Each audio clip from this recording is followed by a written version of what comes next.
To me, it was delightful. Honest to goodness village. There were brick walks that the Village Improvement Society built. Then they had oil lamps on the streets. Nearly everybody in town had half to 1 acre of ground. It was just a delightful atmosphere. I still can't get over it. I still say, I'm going to the village.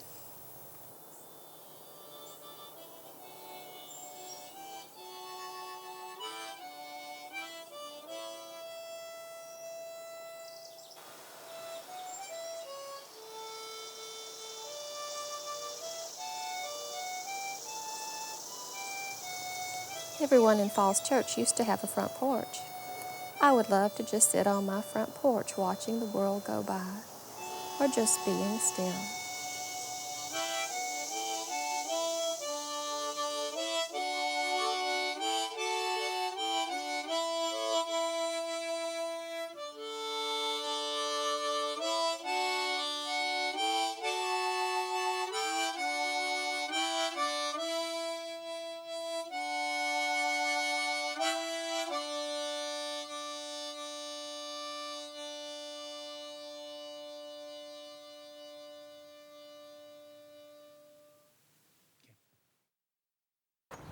Hey, well, we're here on Charles Tinner. Is that the name of the house here? The original person who built this? In one of the older residential neighborhoods in Falls Church, on the first house in that neighborhood. And what is significant, I think, or one of the significant things about this house is the fact that the original family is still living here, which that would be you, Becky. Yes. And could you maybe introduce yourself and tell us who you are and how long you've been here and everyone else here maybe? My name is Becky Stotts, and I've lived here for about 17 years, but I've lived on the hill ever since I was a baby. I moved off about 4 or 5 years, and we moved back to this home, and we purchased it about 5 years ago from my aunt, and my cousin and them. Who built the house originally? Charles Tenner did. And that was your... My great grandfather. Yeah, we're like the 4th generation of kids of the Tenners. And who else is here? Can you help me? This is my sister Joanne Jackson. This is my husband Sam Stott.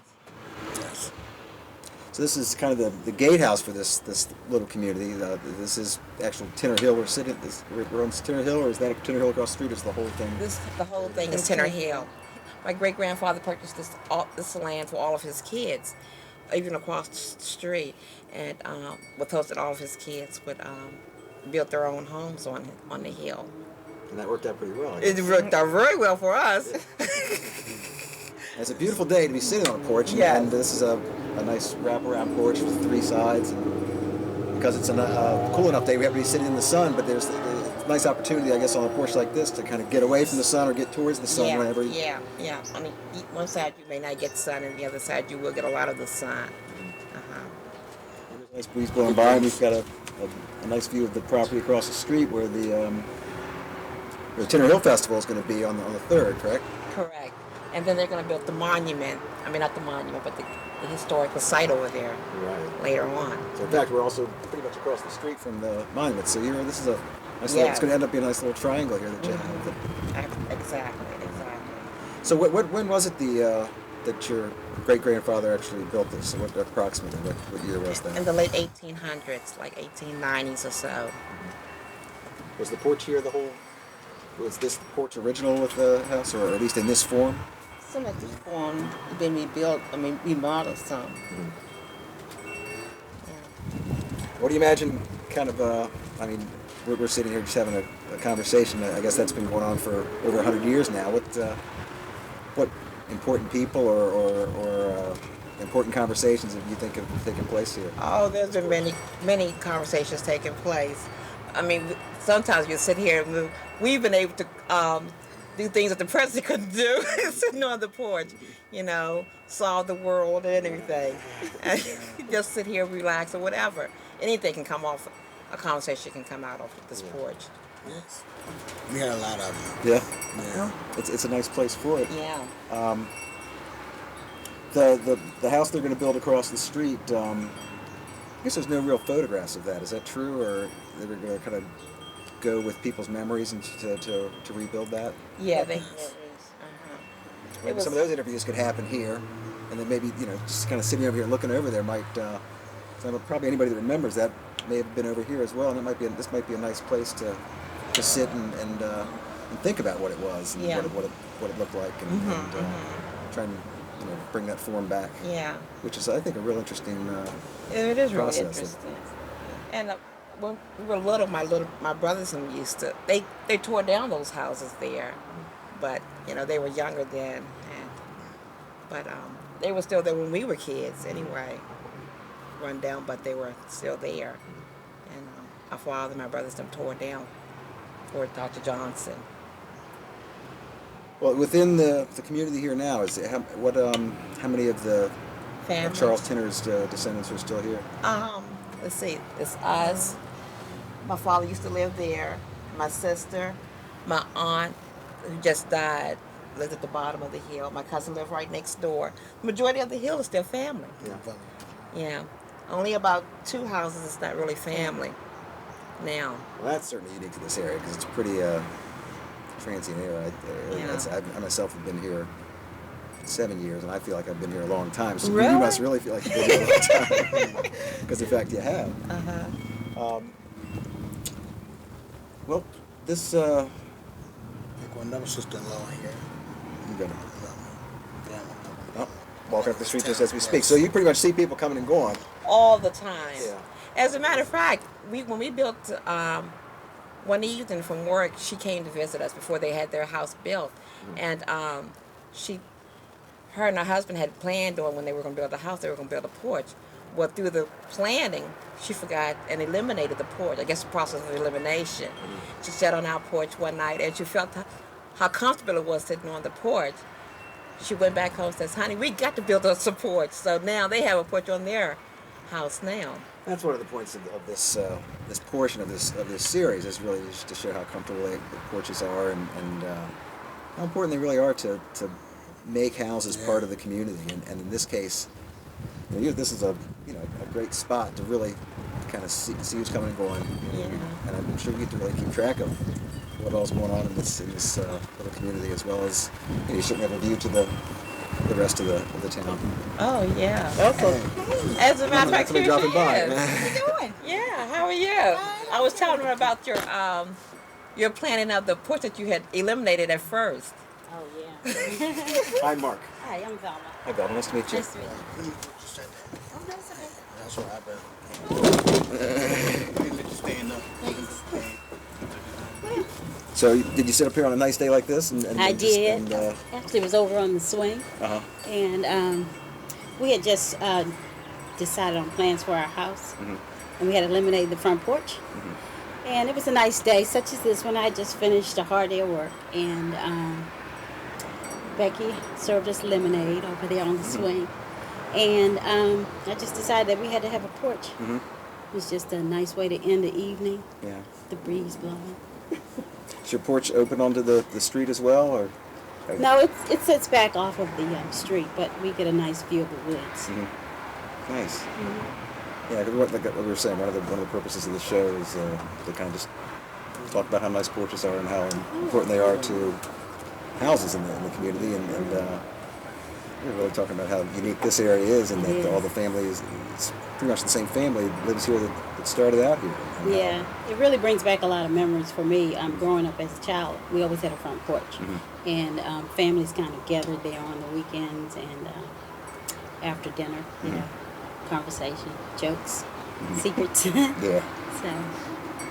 So. Well, today, on a typical day, we're sitting here on a lovely day, just kind of talking. What other ways do you use your porch? We sit here in the morning, waiting for the school bus for the kids, or maybe for the carpool or the metro bus. And when the school bus comes, the kids go out there and catch the bus and watching while they get on the bus. Or if a carpool comes, then we go and catch the carpool or catch the metro bus, not out to the main highway to catch the metro bus to go to work. Yeah, it's a great bus stop. It's a great place to wait, and it's a great place to be.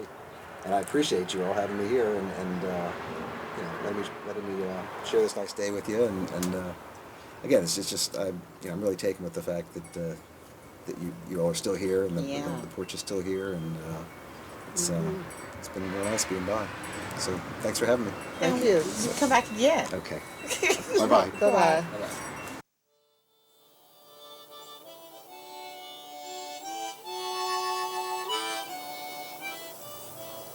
Nearly every street in Falls Church was arched over with trees. You walked under a bower. That's what made Falls Church so attractive.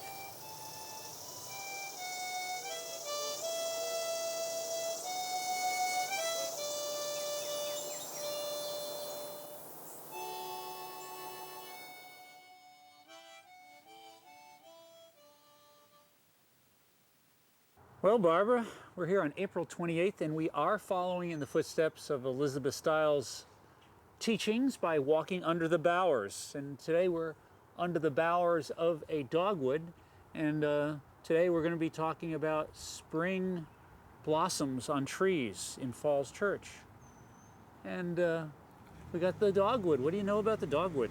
Well, I know that it's Virginia's state tree, and this, of course, happens to be the white dogwood, which is the basic cultivar. Most of the others have been developed, pink and red and Cherokee Sunset and Cherokee Princess.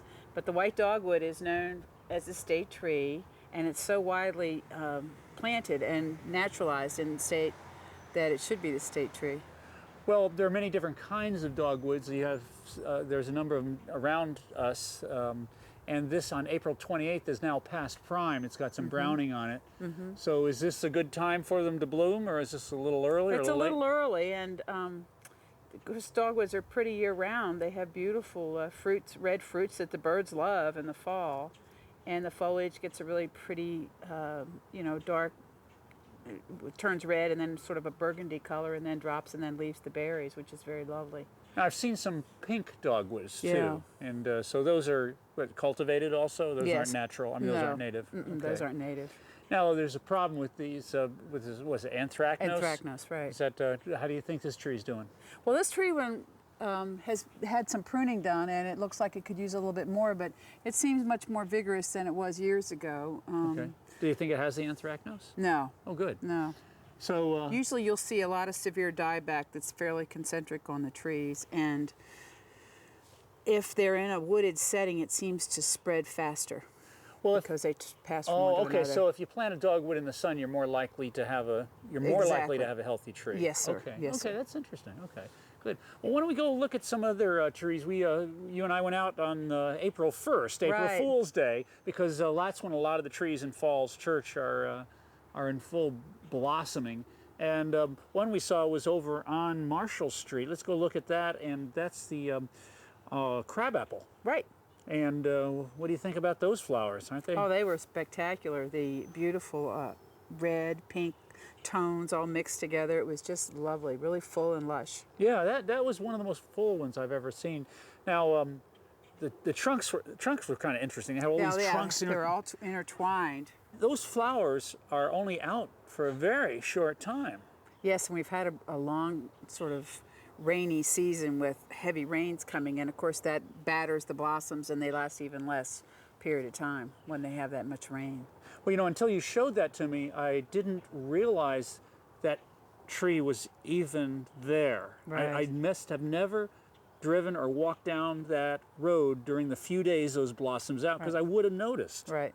Cherry trees are like that too. That's why the tidal basin timing in DC is so particular when they have the parade and such, because they'll only hold up sometimes a week, 10 days, depending on the rainfall and, of course, the weather and frost. Well, let's look at our cherry. It's right up the street from the crabapple. Right. This is quite different than the cherry trees, the Oshima or Right, Okami Yoshima, right. that you see, the imported cultivars. Right. But this is our native Virginia. Right. They're much more asymmetrical in shape, and they also have a white flower. And the beauty of them is the dark bark and then the white flower. Yoshino cherries are much more understory trees, where the wild cherry tends to grow asymmetrically and usually is in a cluster with other trees. Yeah, this particular tree, of course, is mixed in with other trees, and it's just looking for sunlight, so it's really very tall and thin trunk, and I love the bark of a cherry. Yes. It has a unique, I don't know how to describe Lenticels that are around this. Lenticels. Ooh, Yes. that's a good word. Yeah. That's great. I like that word.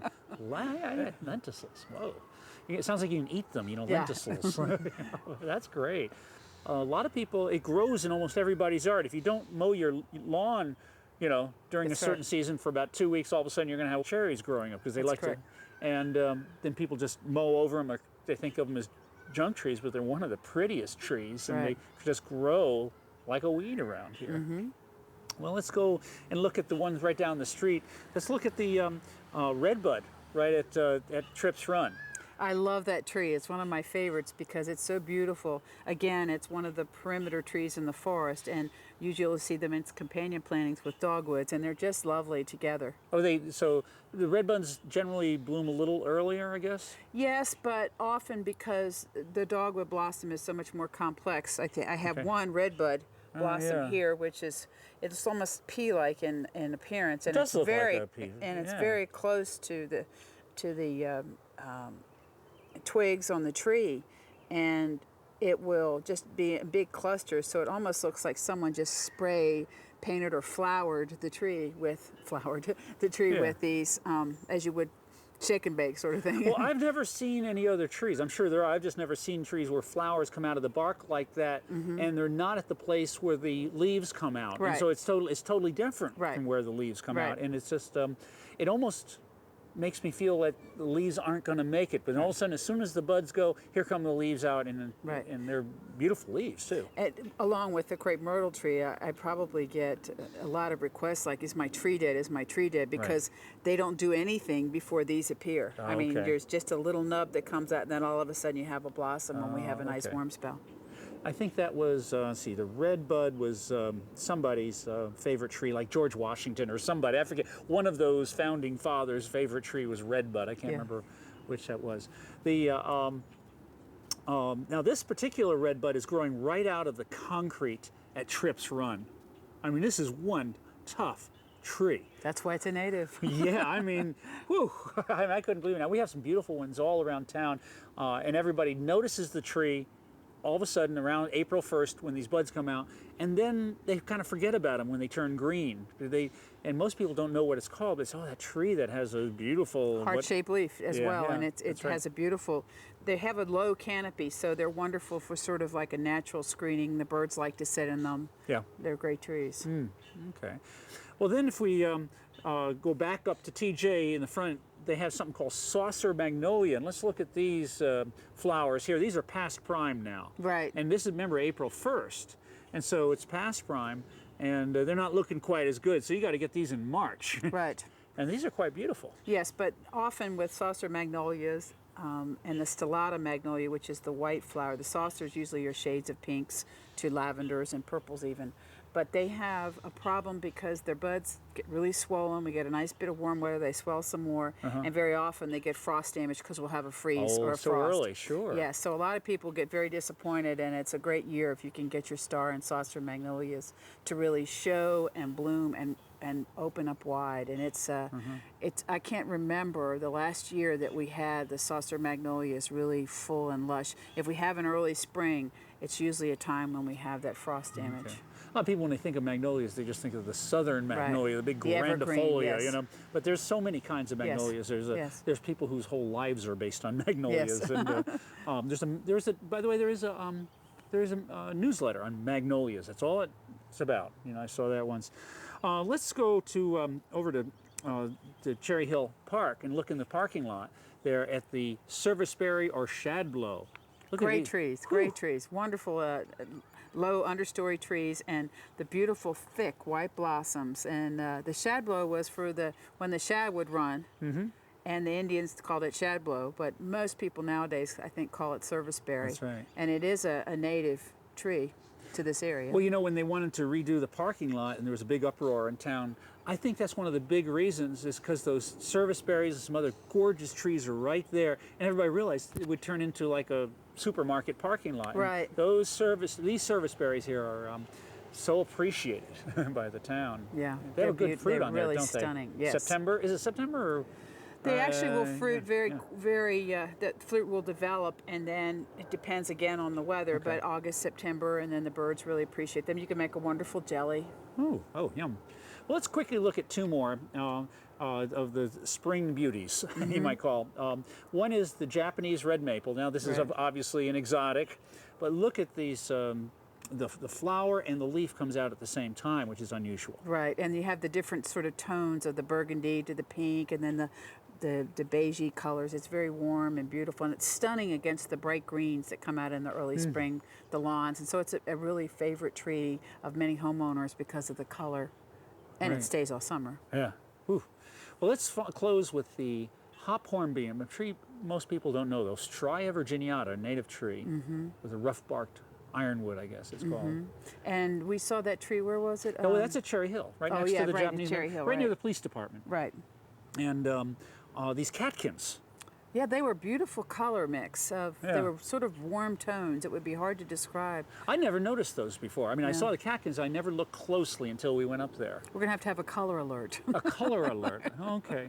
Well, we sure have a lot of wonderful colors in Falls Church Right. every spring, and every spring is a little bit different. And encourage people to plant more flowering trees, specifically native ones. Yes, yes. And they're usually really good price points, too, when you buy them in the nursery.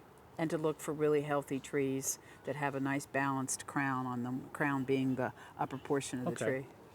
Well, we'll continue as Elizabeth Stiles and continue to walk under the bowers. Well, thank you, David. Thank you, Barbara.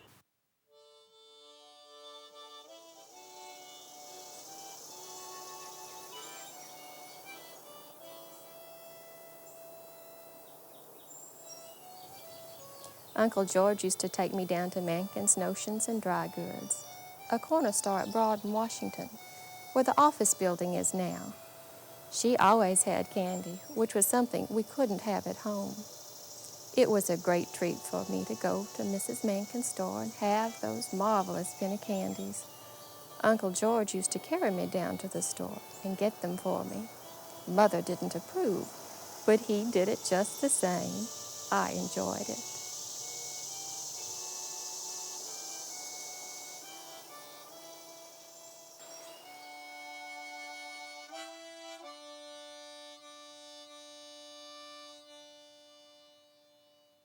Today we're at the CD Cellar, which is at 709 West Broad Street, 709 and 1/2.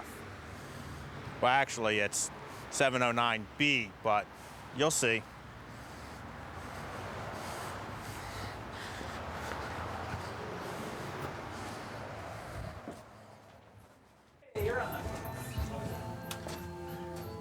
Hey, Hi, are I'm you? Mike Diener. David Schlank. How you Hey doing? Dave, is this your place? I'm the manager. All right. One of the managers here. You want to tell us the name? You're in the CD cellar right now. And is that because we're downstairs, or is it cellar Absolutely. with a S or a C? It is not cellar with an S, cellar with a C, C-E-L-L-A-R. The owners came up with that very convenient name after finding the appropriate retail spot. Great. You want to walk me around? This looks great. Just Sure. Here we've got, this is the Ticketmaster spot where people can come buy tickets. We've been doing this for about 7 or 8 months right now. It's helped out business. We've got the whole blackboard right there with most of the places that actually sell tickets through Ticketmaster. so People for the can- State Theater also? State Theater's up there, Patriot All right. Center, 930 Cub, Black Cat, pretty much all the places in the area. Mostly sell used CDs here. And in this room you'll find rock, pop, alternative stuff. You can pretty much tell by the different signs that are there. It's probably about 75-85% used CDs with a smattering of imports and new things that you might not be able to come across with just people trading them in. We've got a small import section over there, trying to sell a little bit of vinyl here and there. All but right. We've always been the CD seller, so, Right. so it's kind of hard to get people to do that, to switch their gears. Got dance, electronic music over there, singles. We've got a budget bin here, which is sort of a clearinghouse for things. Everything in here is $1.99, so that usually means that's great. Either maybe they're a little too scratched, or just people that aren't quite popular right now, so people can still get a really good bargain there. But most of your stuff is CD. So when I grew up, and I went to the University of Maryland, I spent a lot of time in a little store called the Record Exchange. So they're probably CD Exchange now, but probably. But now vinyl's getting somewhat of a comeback, isn't it? Yeah, it really has. I have a lot of friends that buy vinyl, and there are independent places around that still carry vinyl because people are still into having that big package to look at. All that artwork. Now, what's you said most of it is used, so people come in with items that they no longer are interested in. Exactly. That's where most of our stock comes from. Is people off the street want to get rid of their stuff. And then you look it over and price it. Check condition. It all depends on the condition of the CD.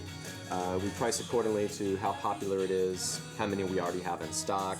Something like the Beatles, we'll always take. People always like the Beatles. Top dollar for something like that. And everything's guaranteed. We do have a small section of stuff that's not in perfect shape, so we buy it for a little less, sell it for a little less.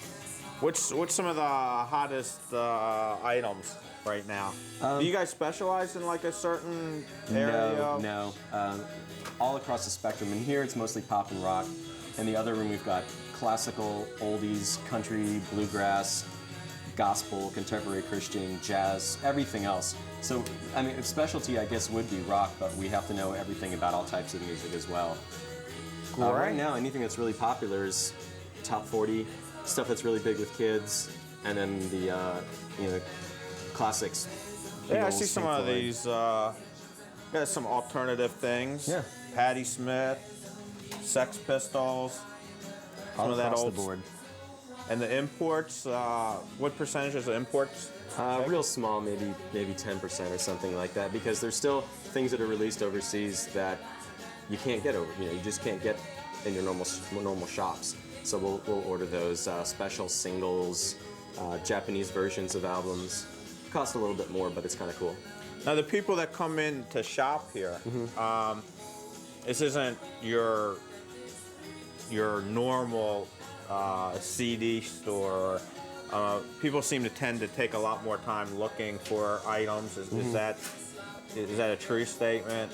I think so. I mean, we do have people that know exactly what they want, and they'll come in here just as though they'd go into a tower. But we also have people that really will root through everything that we have and spend anywhere between a half an hour and an hour and a half in here. Because that's the only way you'll find the best stuff, is to come often and spend a good deal of time going through everything. What is there like an average age of people, or do you have a young group, old group, or all across the board really?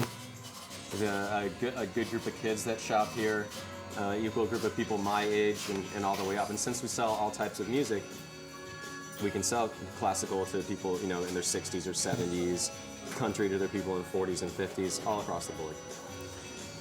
Have you noticed a change in the business? Has CDs gotten more popular over the years, or it seems like music, when I was growing up, basically everyone bought records, collected records, but today there's so many other things out there, so many other like computers and computer games, and there's so many other activities. Is it still as popular as it was in the early, late 70s, early 80s? Kids are having an easier way to find out about music. The stations like WHFS play a wider variety of music now. There's on the internet, kids can listen to the radio stations on there, find out about more music. And I think music itself is just more mainstream. There are more ways of people to find out about it. So now with mentioning HFS, you've got you're opening early tomorrow. Is that what I heard? Yeah, we'll be open. We'll keep the Ticketmaster hours. There should be a good group of people outside ready to buy tickets for the HF Festival. So that's great. That's great. This makes it real convenient instead of going downtown or over to downtown or Tyson's, the people tower. can come right here, and it's much more convenient to get the tickets. Oh, absolutely, and that's real good for our business too. People might decide to stick around and do some shopping too. Now, I hear that you also sell posters. Yeah, something we've been doing for a little while now. You can see that most of the walls are adorned with very colorful posters. And you have a whole nother room. Got a whole other room with posters in there too. All right. We've also started selling DVDs. We've got a small, after you.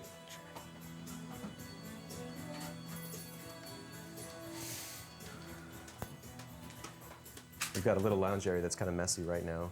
We're going to be putting up a new sign, but we've started selling DVDs. Oh, that's a great sign. We've got a little area there. People can check out the DVDs before they buy them.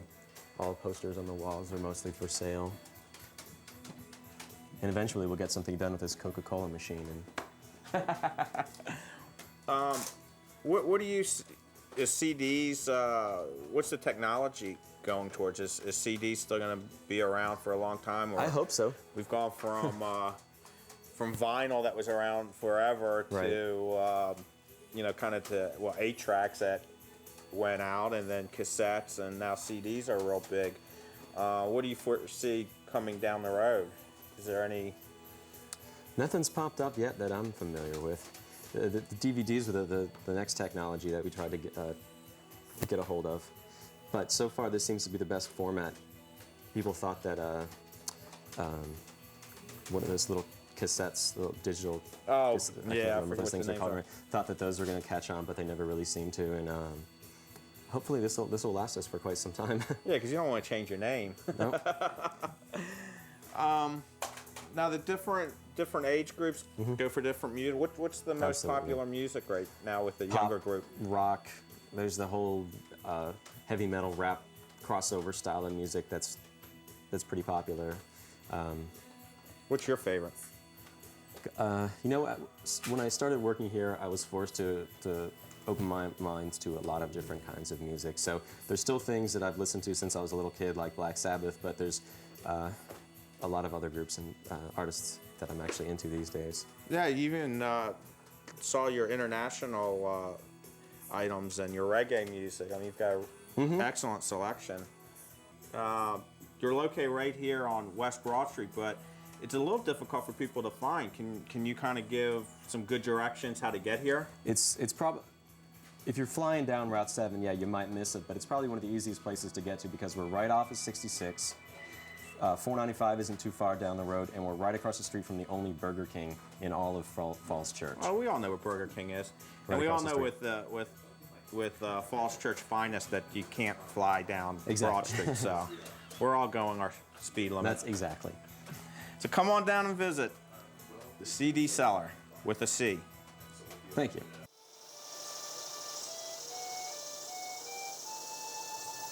I loved going to the village. Everybody knew everybody. I would say, "Hello, Mrs. Brown," or "Hello, Mr. Hawkshurst," and they would all know me and my kin.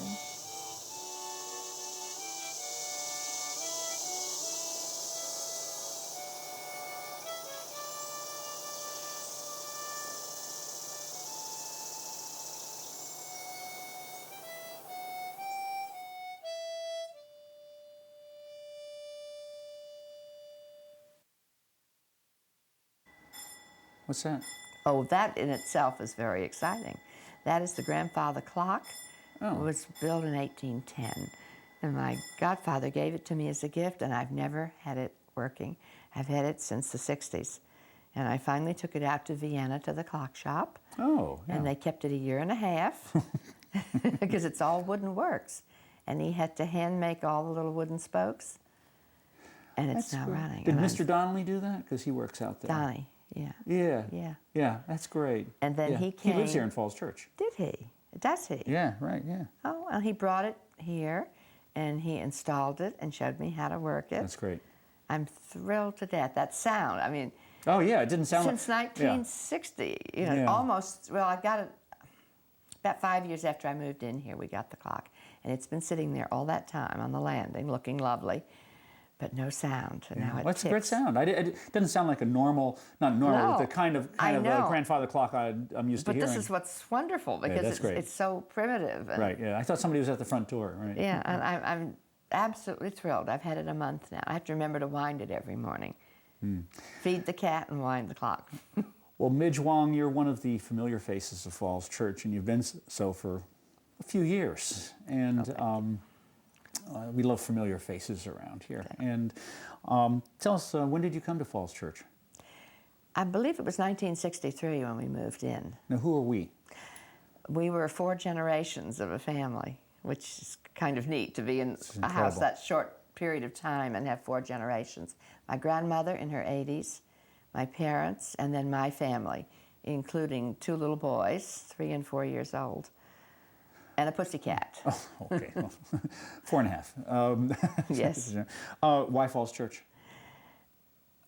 We'd been in Arlington for a few years, having come down from New York State, around New York City. And we were looking for a home for the whole family together, and it's not easy to find.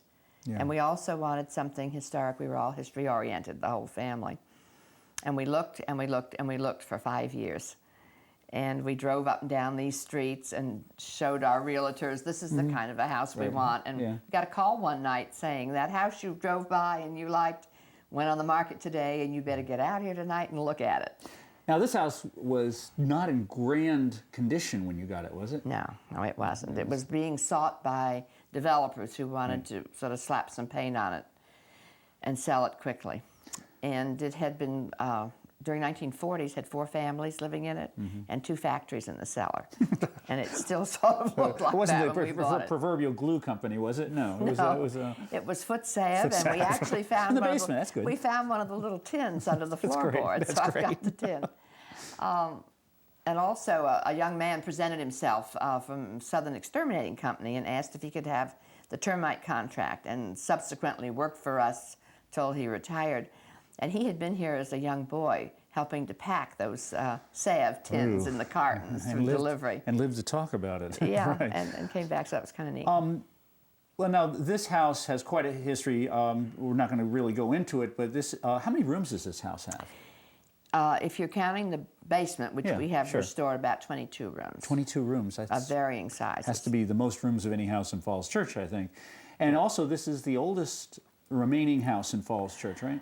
It's one of, certainly, not this section you're sitting in right now, because this is our modern wing from 1870. 1870, right. Yeah, this is the new one. It's only 130 years old. Yeah, it was a farmhouse, and the back part of the house on 2 floors remains. Is part of what was the original farmhouse around 1800. Around 1800. 1810, 1820. We're not sure the exact date. We do have an exact date for this part. Well, when I lead the history tours for the students at TJ School, 3rd graders, this is our first stop. And I introduce it as the house that has 3 fronts to it. Right. So one was from the 1800s house? That's correct, and that is on this side of the house, in this direction. West facing, okay. And it faced toward the Ellerslie Church Road, we understand. Okay. And that door is still there. It goes out into my herb garden now. And then the original front of this house from 1870 is on this wall here. That's the It faced Route 7, and the front yard went right down to Route 7, and you have to get up on the 3rd floor balcony now to see Route 7. But that was the original. And then what is now Oak Street was the carriage drive. Okay. And we use our side door, which faces on Oak Street. Right, so that's your front door. Just because the neighbor home was built so close to the front. Now, this home originally had 250 acres, 250. At least, yeah. Right, so that's a lot. You don't quite have 250 anymore, do you? I'm down to 1/2 acre. 1/2 acre, okay. It's still big for these days. It's a lot of work when you're out there working on the yard, yes. Now, you're a familiar face all over town, but going back to when you first came into town, where were some places in Falls Church you liked to go to then? I didn't have an awful lot of time in town then because I was teaching school, and I was teaching in Fairfax County, so I left early in the morning, and I had the 2 children. You were an art history teacher, is that right? Yes. Are you an artist also? Yes. Great. I have my master's in printmaking, and I also like textiles and fibers. fine arts, crafts, jewelry. And You're things. suing right now. Suing. You're sewing right now. You're not a lawyer. You're. No, I'm working on a Victorian outfit, Okay. a replica of an 1893 vintage walking suit to wear to an event in Stanton where our Victorian Oh, yeah. Society is going this weekend, 18 of us, Whoa. to see how that city does it. So Really? maybe Well, bring some things we're back. starting to do it because of you around here. Now, you said back in the, say, 60s, you went to what, the Good Earth and... My favorite restaurant in town was the Good Earth, the Chinese restaurant on North Washington, and they were still showing movies. The Good Earth was? No, the State Theater State right Theater up the was. street was. Okay, yeah, right. We used to So you go to take the children there. dinner and a movie. Right. great. And my children loved Seven Corners. It was in its heyday then. They adored that S&W, so that was their other favorite. So where can we see you now? It's pretty close to where Good Earth used to be. Where do you go now? Yes, my favorite spot, the Four Ps. Yeah, you're there all the Ireland's time, Four aren't Ps. you? I am. Your Much as Irish I can blood is possibly shining, get or how there. is that? Your Irish blood is, what is that song? That's my Irish eyes. Irish eyes. Okay, I never got Right. that right. Okay. No, to me, that's a wonderful center of town right now. It's a great gathering place. It is. Very friendly people, wonderful food, my favorite music. A lot of familiar faces down there. Yes, Almost everybody yes. we have on this show, I think, is hangs out there. A devotee. And, Yeah, are we they good? consider it a meeting spot of the Victorian Society also. They're very good to us. Now, tell me about some of the things. I see you all around town on all these cultural and historical events. Tell me briefly about a couple of events that on a regular basis that you're Well, involved I guess I with. have three ties to history in the city with the Village Preservation Society. Our family has always been a member of that. My parents joined when we first moved in, and that's great. I've been on the board quite a few times. Yes. I believe very much in what they do, as you do also. Yeah. And I'm on the Historic Commission, which I've enjoyed very much. And then I'm a active member on the board of our Victorian Society at Falls Church. So I have three venues to follow. Well, tell me, you almost, I don't want to say single-handedly because you'll I deny it, didn't. but with a few other people really forged this Victorian Society. Tell us about some of the events that you do that people can go to, not the dates, but just generally from year to year. I think one of the most exciting things we do, inspired a little bit by your music in the homes. We decided that in the Victorian era, they did have music in the homes. They also read aloud good literature of the period, and this was something that happened in the homes, in the living rooms. So we're very fortunate to work with Cherry Hill. Right. And Diane and Shirley and everyone that's involved with Cherry Hill have been very cooperative, and that's in our venue. It's the early part of the Victorian era. And we go there 3 or 4 times a year, and we're increasing constantly the number of evenings, and we put on a literary evening. And everybody in the city is invited to come in. The authors are there, different ones each time. So let me clarify. You have some people in the Victorian Society pretend like they are Charles Dickens. It's or first-person living history. First-person but living they're all history. people who are quite talented as readers, Right. and they do a wonderful So they job. dress up and They're dressed speak as in the author. mode. They speak of the author's life, and they read their favorite works. In the middle of the evening, we then have a reception in the lovely dining room there with Victorian Society members as hosts and hostesses. And remember, we have 22 men that dress in vintage attire, so it's not just a ladies' organization. That's great. Well, and we I've been serve to some of period those, food for and, you. they're great. It's hard to believe how good that is, how high the level. Now, you also have a Victorian ball, don't you? We have several balls. The one that's definitely always in the city is in the spring, and it commemorates the balloon ascension. And this is In May sometime, generally. May, generally, or some years it's been in early June. And this is really neat because this is a Victorian event that belongs to our city. It's our own part of the Civil War. In 1861, the balloon ascension happened right here at Falls Church, and was the first ever aerial reconnaissance. So we have a field day. You'll see me out there on the field during the day. Do you go up in the balloon? No, I'm usually doing something in a tent. I don't like heights, but I'm out there in period attire. Your enthusiasm is so high, you don't need to go up in a balloon, I don't right? need a balloon. But we have an encampment, living history, and then we have a ball that evening. And TJ Elementary School is our venue, and it is beautiful there. It decorates well, and we really encourage everybody in the city to come. You don't have to be in vintage attire. Just come and feel the atmosphere of what it was like here. Well, thank you, Midge. You're quite a familiar face, and you're a lot of other places too, and we'll come back and talk about that sometime. Well, thank you. It's been nice to chat with you. Yeah.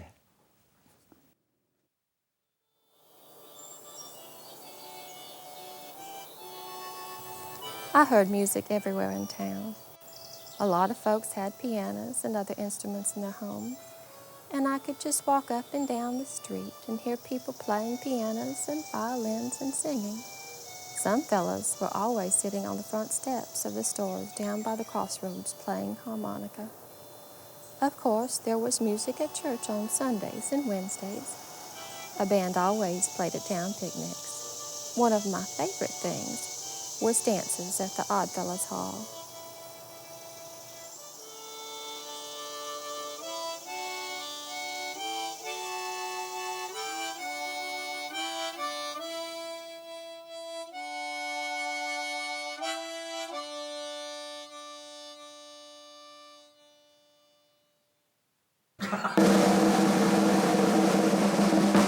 All right.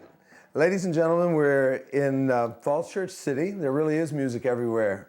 Dave Elliott, nice to see you. Dave, tell us a little bit about yourself. Well, I was born in Arlington, moved up here when I was about 13 into Falls Church, had bands through high school.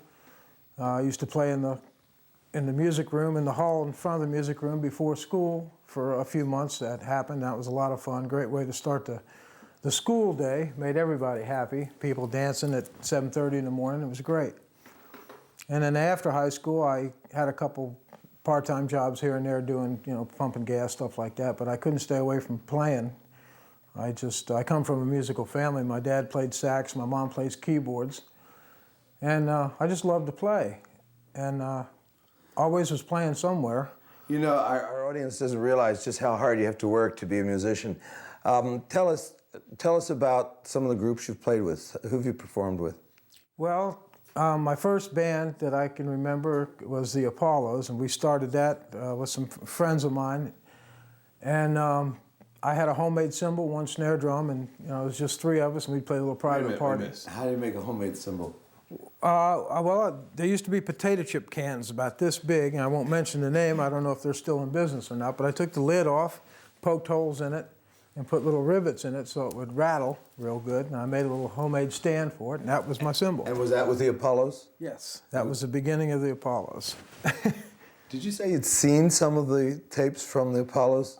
Yes. After I was out of the band, I got fired from the band because I was too fat and I didn't have a good enough set of drums. And this rich kid from down the street, oh yeah, rich kid down the street's grandmother bought him a set of drums, and he got the gig, even though it was my band. And the name Apollo had something to do with the space shot at the time, but also my mom's from Apollo, Pennsylvania, and we just thought it'd be a great name. So anyway,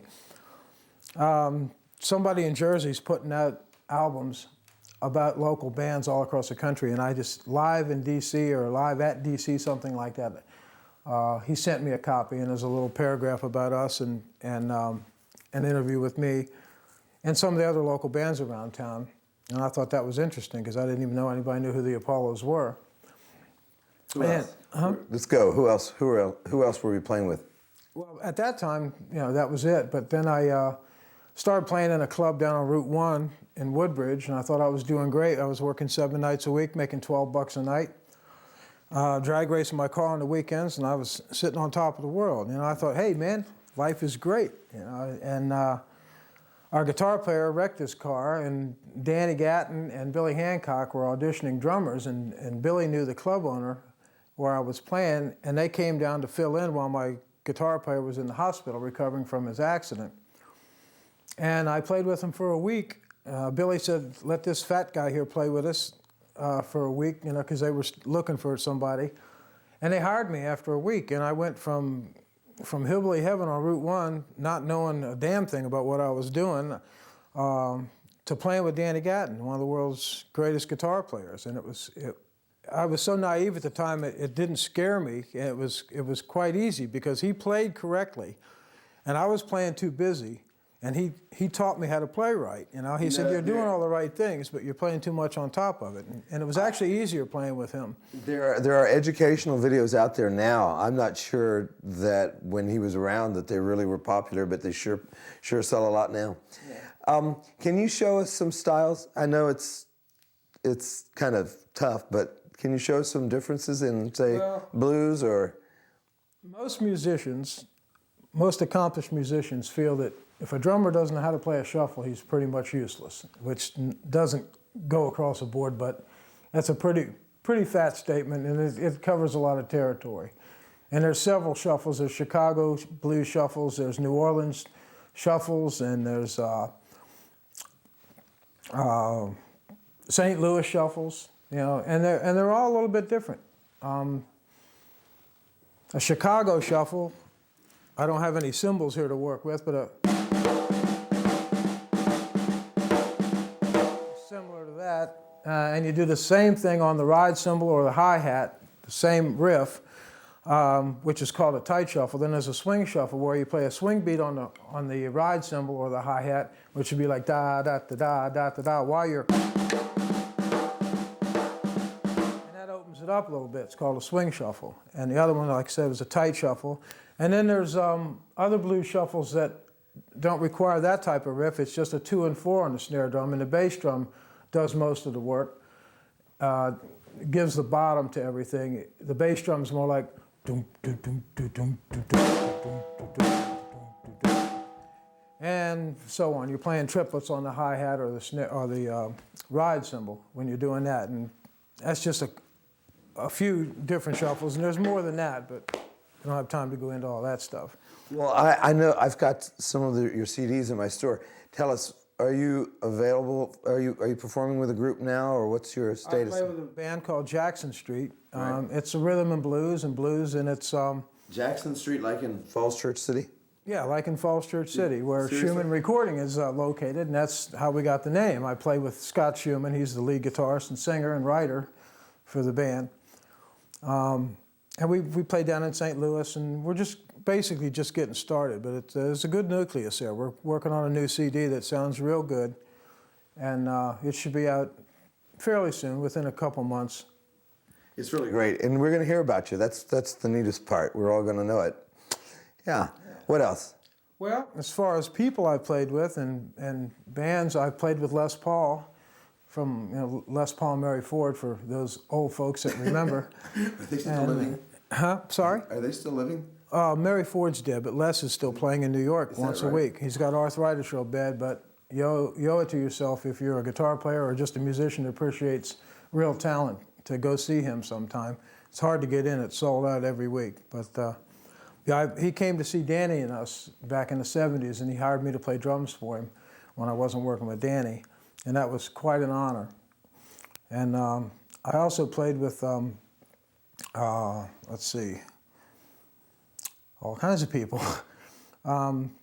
We played at the Hard Rock Cafe in New York City for Les Paul's birthday party, where I got a chance to play with Larry Coryell. He sat in with us, and Aerosmith, and Hot Tuna. Danny and I played with Hot Tuna at the Riverfront Church in New York City. Normally they don't use a drummer, but they asked Danny and I to come up and do a show with them, which we did. Jack Cassidy is a bass player with Hot Tuna. Used to be with Jefferson Airplane and Jefferson Starship, and I think he's still back. He went back with Jefferson Starship, and he and Danny went to high school together, and that's how we got that connection. And when Jack left town to go play with this California hippie band called the Jefferson Airplane, and everybody said, "Yeah, go ahead, Jack. We'll see you back here in a couple months." And of course, we all know that didn't happen. He didn't come back. But anyway, yeah, that's. Well, I've heard people describe music as being a universal language. It's exciting. It's universal because, in fact, every country, every nationality does it. But, like studying any language, it takes a lot of time, a lot of skill. You've been at this for how many years now? 40 years. 40 years. Yeah. That's something. It's wild. It's a pleasure knowing you. It's good to know you. Oh, thank you. Thanks a lot. And I've run out of time.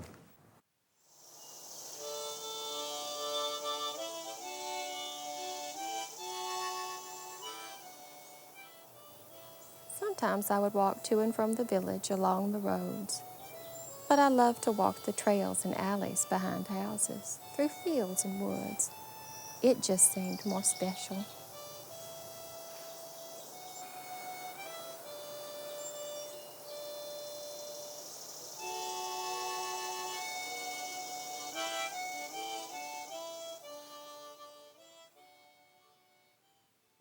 Today we're at one of the lesser known trails of Falls Church, one of the shorter trails, but what I call one of the high-end trails of Falls Church. It's the Jefferson Street Connector, sometimes known as the Jefferson Trail. It goes from East Jefferson Street down to 4 Mile Run. This was just built in this past couple of years. There was an easement that was left through here when the Gresham development was started. And in the last couple of years, the city put this trail through. It's, like I say, a high-end trail. Put some very nice stone paths through here. It's the only one I know of in the city. And it's a thin easement that goes through between private residencies down into the public park from Jefferson Street. And it serves as a benefit to all of the people of this end of town. They had used this for years and years before this area was developed, and it was given as for a buffer and an easement. So let's take a walk down the Jefferson Connector Trail. To find this trail, you might want to go to the corner of East Jefferson Street and North Cherry Street, and that's a good place to mark the beginning of this trail, because then we take where North Cherry comes into Jefferson in a T, then you turn left and go up East Jefferson Street.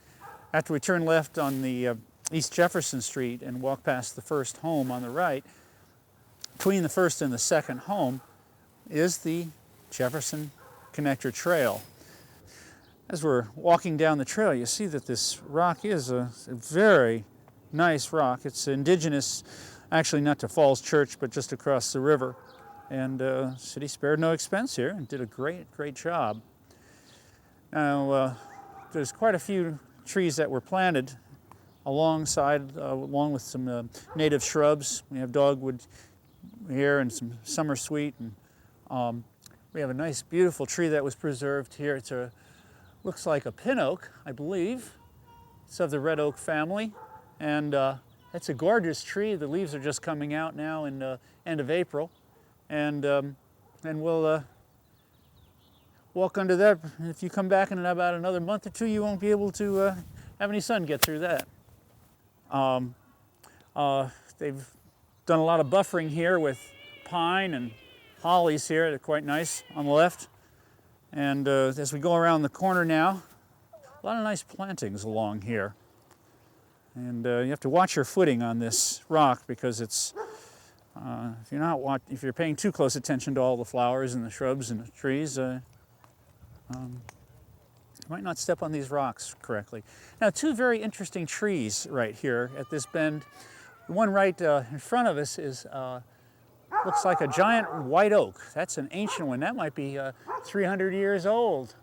Wow, that's gorgeous. I think that's one of the oldest trees in the city. And as we go down the trail here, we see Mr. Fido to greet you, and hello, very interested in this.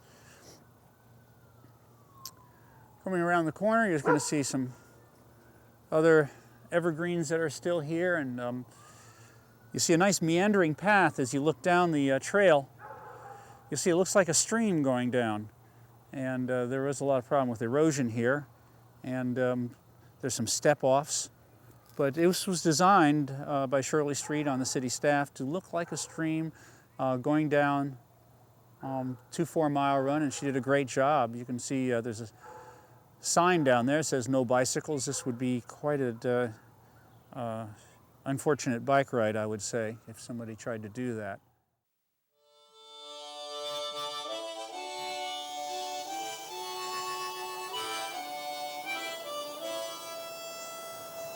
One of the most interesting things to me is that right in the middle of Falls Church, right in the middle of one of the fastest urbanizing areas anywhere, we have magnificent old houses and trees, beautiful music still in homes and on the streets, marvelous places to gather, and trails to return home on.